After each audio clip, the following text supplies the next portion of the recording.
Depuis le début, on nous explique que cette réforme est faite pour des raisons budgétaires et comptables, soi-disant pour rééquilibrer un régime qui serait déficitaire.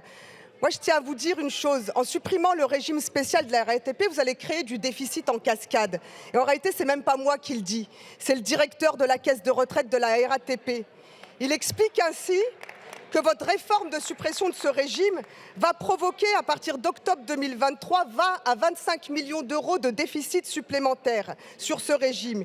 Il explique aussi que les agents sous statut continueront de partir à la retraite à partir de 56 ans, 57 ans et demi pour la catégorie A. En fait, votre réforme n'aura pas d'impact sur l'âge de départ à la retraite. En revanche, elle aura un impact sur le niveau de pension de ces agents.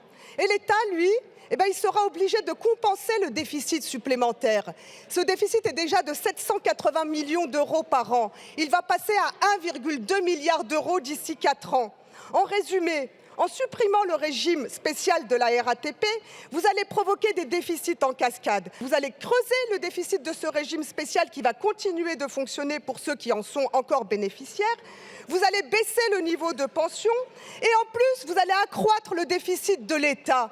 Voilà ce que vous allez faire par cette suppression-là. La réalité, c'est que l'étude d'impact que vous avez faite est insatisfaisante, insuffisante, que vous êtes mal préparé pour cette réforme de suppression des régimes spéciaux, que vous avez mal calculé le nombre de déficits en cascade que vous allez provoquer. Et ça, c'est un argument comptable que je vous oppose à votre projet de suppression de ces régimes spéciaux. Parce que dans 4 ans, on se retrouvera avec des déficits aggravés, des niveaux de pension baissés.